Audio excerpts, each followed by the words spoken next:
नमस्कार, आम्ही kitchen lovers मध्ये आपल्या सर्वांचं स्वागत आहे। तर आज आपण बनवणार आहे अंडा घोटाळा। एकदम साधी आणि सोपी पद्धत दाखवते तुम्हाला।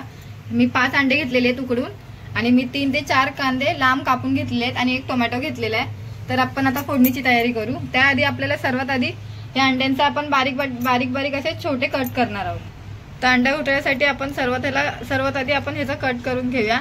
कोणी पिवळा आतलं जे पिवळा असतं ते कोणी खातं, कोणी नाही खात। आमच्या घरी तरी नाही खात, त्यामुळे मी साईडला बाजूला काढते।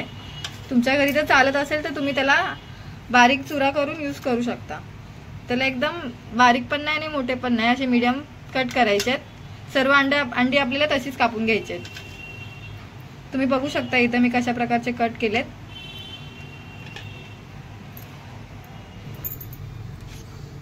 तुम्ही बघू शकता आपण फोडणीसाठी कढई ठेवलेली आहे गॅसवर। तेल चांगलं गरम करून घेतलेलं आहे। मी अर्धा चमचा जिरा टाकते आणि आपण जे लांब कांदे 3 ते 4 कांदे कापून घेतले होते ते टाकून घेऊ आणि 1 टोमॅटो, दोन्ही एकत्रच टाकायचे जेणेकरून एकत्र बारीक होऊन जाईल। तुम्ही बघू शकता हे सगळे लांब कांदे आहेत। एकदम त्याला बारीक नरम होईपर्यंत त्याला एकदम शिजवून घ्यायचं आहे आपल्याला। तर तुम्ही बघू शकता कांदा कसा लालसर असा परतलेला आहे। आपण त्याच्यामध्ये थोडीशी हळद घालू। घरचा जो मसाला असतो आपला तो मी 1 चमचा टाकते, तुम्ही तुमच्या आवडीनुसार घालू शकता। आणि 1 चमचा काश्मीरी लाल मिरची पावडर टाकते आणि आता या सर्वाला एकत्र मिक्स करून घेऊ। याला सुकच ठेवायचं, याच्यामध्ये पाण्याचा वापर करायचा नाहीये जास्त। तर तुम्ही बघू शकता कसं झालेलं आहे। हे दिसत जरी असं असलं ना तरी पण खायला खरंच खूप छान लागतं। तुम्ही नक्की ट्राय करून पाहायला। चवीनुसार आपण मीठ टाकून घेऊ, त्याच्यामध्ये सर्वाला मिक्स करून घेऊ। आणि आता आपण जे अंडे बारीक कापून घेतले होते, उकडून घेतलेली अंडी ती मिक्स करून घेऊ याच्यामध्ये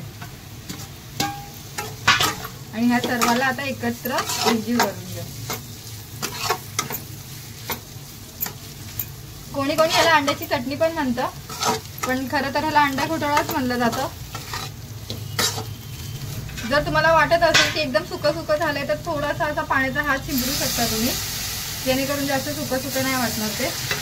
आणि 5 मिनिटं ह्याला झाकून ठेवून देऊ आपण गॅसवर। तुम्ही बघू शकता कसं झालेलं आहे।